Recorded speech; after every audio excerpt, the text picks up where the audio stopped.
That first bath is actually going to be done in the hospital, which is great because it gives parents a chance to see how to do it, and that's very helpful when you're kind of nervous with your newborn baby. Once you leave the hospital, you really only need to bathe your baby about every 3 to 4 days in the first month or two of life.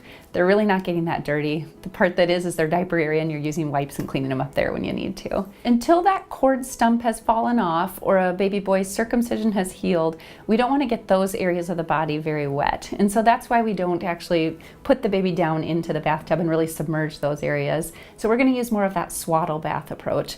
It's kind of a newer take on the sponge bath. The thought is if you have your baby swaddled in kind of a thin blanket or towel, and you actually let that get a little bit wet, and you just unwrap one part at a time and wash that part and then cover it right back up, they spend less time cold and naked, which is what a newborn baby hates and what makes them often cry through baths. So you can use that swaddle bath approach until the cord stump is off and well healed. Then you can actually start to submerge them more if you have like the little inclined baby bathtub.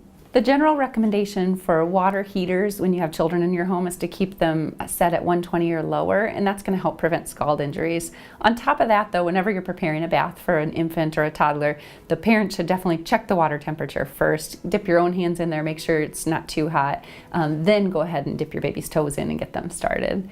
In terms of bath products, people are often surprised to find that for a baby's face, you don't even need to use a cleanser. You can just use the washcloth and warm water. A lot of times baby products are going to be more gentle, going to have less fragrance, be a little more hypoallergenic. They're going to work great for head to toe bathing. You can use the same products a lot of times on the head for the hair that you just use on the whole body. A baby has to be able to sit up and be pretty steady to sit up in a full-size bathtub. So that transition often comes after 6 months old. And a lot of times when you first make that transition, you might actually have a parent or a sibling in the bathtub with them to kind of get them comfortable in such a big open space.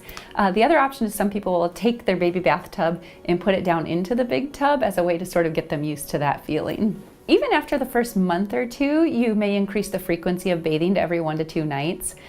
Some babies by that age really enjoy bathing. They find it fun. They're not so annoyed to be cold and naked anymore. And so it can actually be a fun bonding time, and it can be a good soothing time.